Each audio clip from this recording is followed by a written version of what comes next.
من نحن؟ هي جمعية خيرية تطوعية ثقافية توعوية تهتم وتخدم المجتمع بمختلف شرائحه.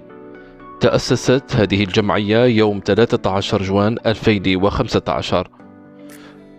تقدم الأعمال الخيرية والتطوعية بالشكل التي يتوافق مع الشريعة الإسلامية.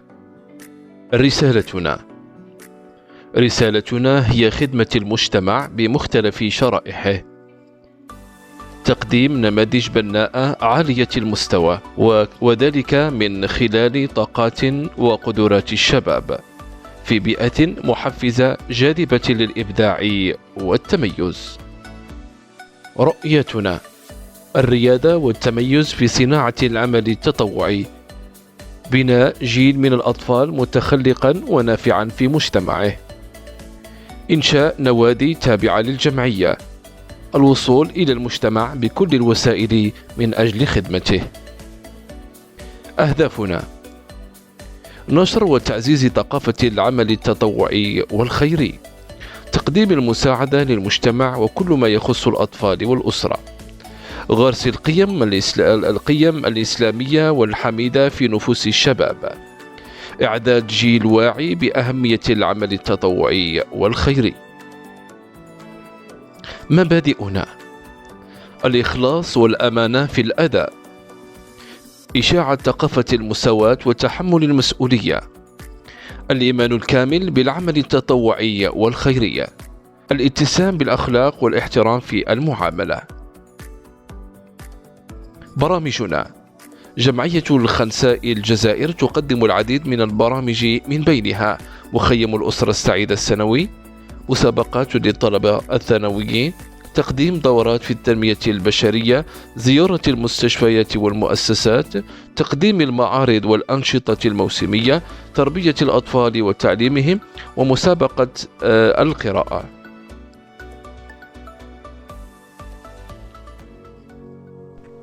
مشروع الزواج الجماعي من بين المشاريع لجمعية الخنساء الجزائر.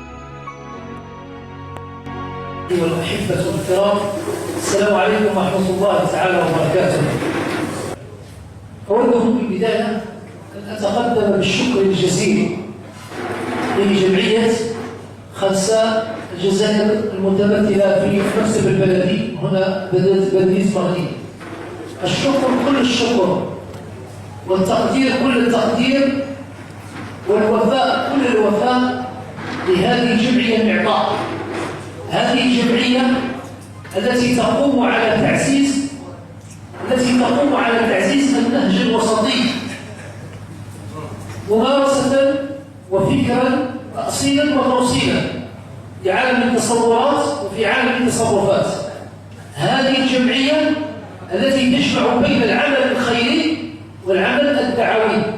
جمعية خنساء الجزائر تحمل لواء صدرته بقول الله تبارك وتعالى: وافعلوا الخير لعلكم تفلحون. هذه الجمعية هدفها الذي ترنو إليه وتصبو إليه وهو أن تدخل الفرحة والسرور على هذه العوائل وعلى هذه الوجوه الطيبة.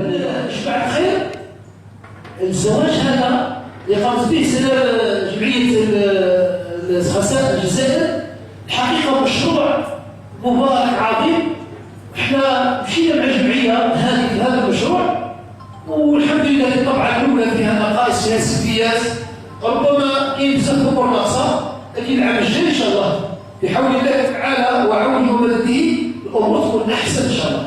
وهذا نداء للمحسنين، لازم نعاونوا الجمعية هذه، لازم نعاونوا الجمعية هذه باش نشرح لنا الطبعة الثانية تاع الزواج. الآن شباب اسماء الآن نبداو نحضروا في الطبعة الثانية تاع الزواج الجماعي، مش الصيف. الآن بالتو والله نبداو نحضروا ونوجدوه وحنا نضروا باش ننجحوا الطبعة الثانية إن شاء الله بفضلنا وبفضلكم أنتم أيها الأخوة الكرام، أيها الحضور الكريم.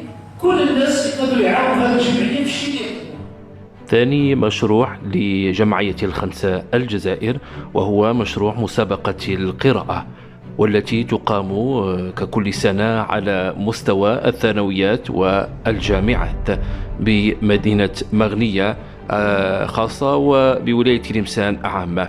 وكانت لها طبعة أولى، وطبعة ثانية كان لها شعار امرأة تقرأ أمة تنهض. تابعوا معنا تفاصيل هذه المسابقة.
رئيسة جمعية خنساء الجزائر التي صنعت التحدي السيدة غرب الحافظة لمعية المسؤولين.